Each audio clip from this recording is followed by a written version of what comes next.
Pour ceux qui doutaient encore, ils comprennent enfin que c'est le MLC qui donne la météo politique au Cameroun. Suite à la décision du préfet, Aristide Mono nous aide un peu à réfléchir. Il dit, en passant, si le président du MLC décide de reporter son voyage pour mardi, que deviendront les mesures du communiqué du préfet? Eh bien, les commentaires ont tenté de répondre en disant que mais le préfet doit aussi prolonger sa part. Et d'après vous, c'est comme ça que la République doit fonctionner? Sur les grés d'un homme qui n'est même pas au pouvoir?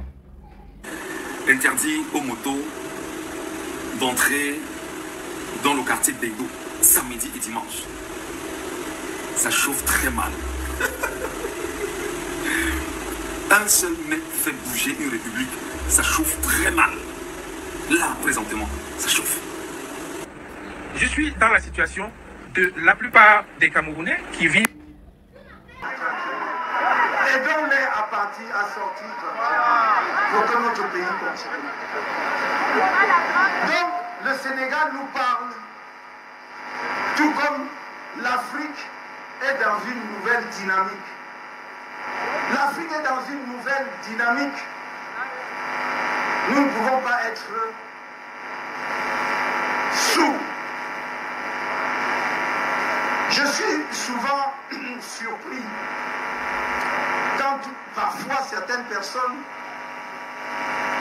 tombent sur les pays africains à bras raccourcis qui, en réalité, ne demandent que des évidences. En Afrique aujourd'hui, on dit, des pays disent nous voulons notre souveraineté.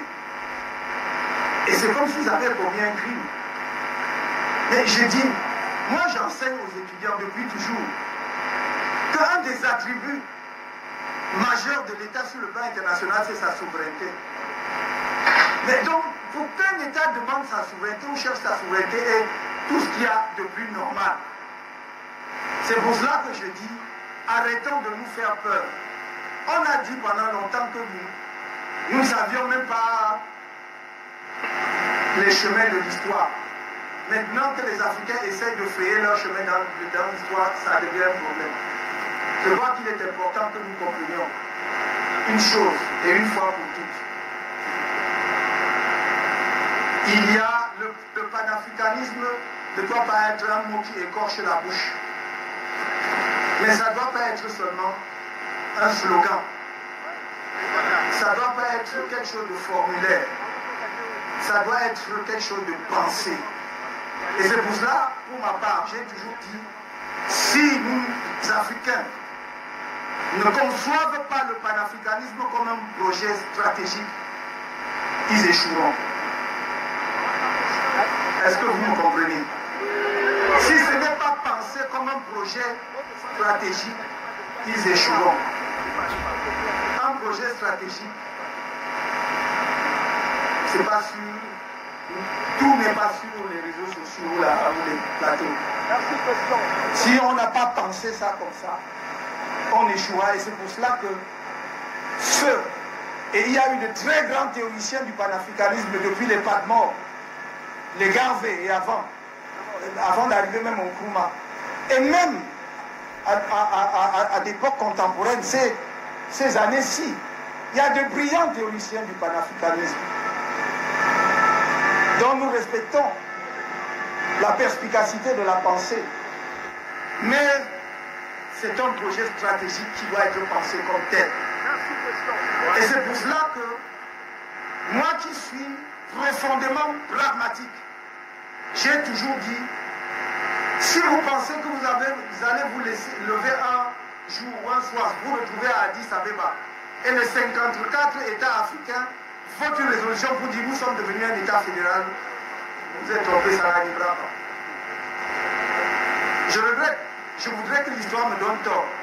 Mais toute l'analyse que je fais de l'histoire me montre que ça n'arrivera pas. Parce qu'il y a des contradictions internes en Afrique même qui empêchent justement que les choses se passent de cette façon. Et alors qu'est-ce qu'on fait dans ce cas? On commence là où c'est possible.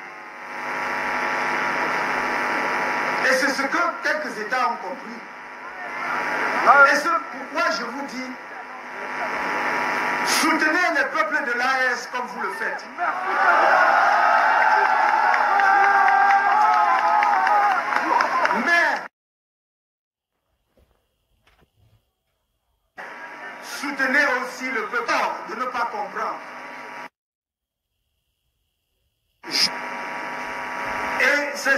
encourager de la manière, vous voulez seulement agir comme les autres, alors vous les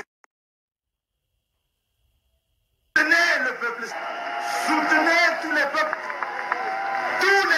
africains qui font un pas dans la bonne direction, c'est-à-dire qui pensent à leur peuple, qui pensent que nous avons droit à la dignité, qui pensent que nous avons droit à la respectabilité, que nous ne sommes pas des sous-hommes, que nous méritons aussi le développement et que par conséquent, chaque fois que nous prenons des décisions, les intérêts fondamentaux de nos pays doivent prévaloir.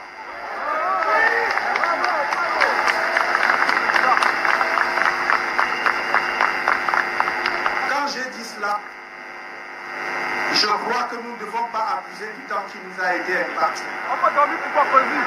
Permettez que je vous dise que à la diaspora, j'ai 3 messages pour terminer.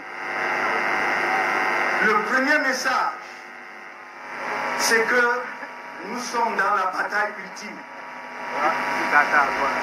La patrie vous appelle. La patrie vous appelle. Assurez-vous que chacun, ici ou au pays, s'est inscrit sur les listes électorales et a retiré sa carte. La deuxième chose, moi je ne compte que sur le peuple camerounais pour le financement de ma campagne. Je ne compte que sur vous. Les autres ont le financement de l'État. Les autres ont le budget de l'État. Les autres ont les grandes entreprises publiques et privées, etc., etc.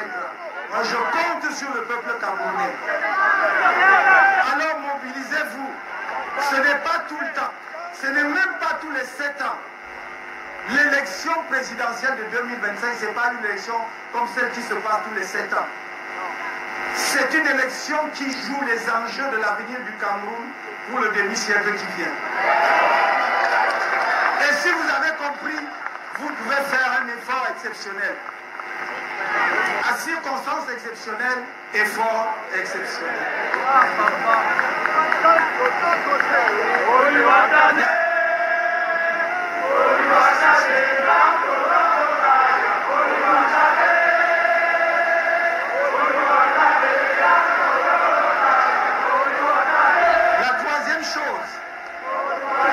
La troisième chose, c'est extrêmement important. J'ai besoin de vous au Cameroun pour les élections. Tous ceux d'entre vous qui peuvent venir, venez.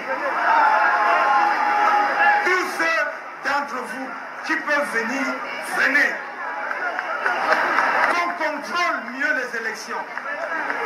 Qu'on contrôle mieux les élections.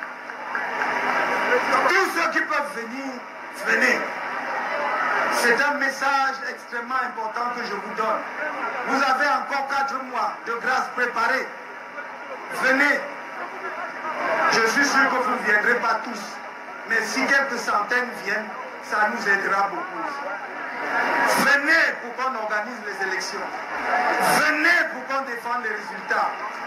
Venez pour qu'on prépare le moment glorieux où les Camerounais, avec la clé qu'on vient de vous me donner, vont ouvrir les portes d'étudier et que tout le peuple camerounais va y entrer pour célébrer sa victoire. Merci. Merci mes chers amis. Merci à vous. Merci. Merci. Merci. Merci.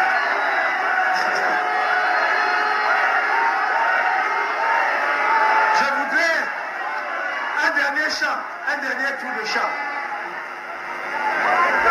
Je ne peux pas. Vous savez,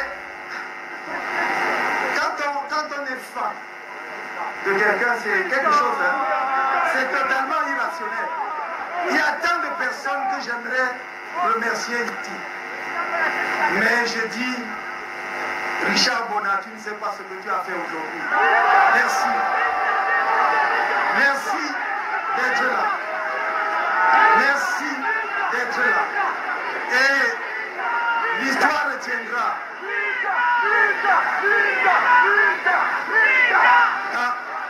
Et on fait un dernier tour de chant. Cameroun, 825, Tandonka.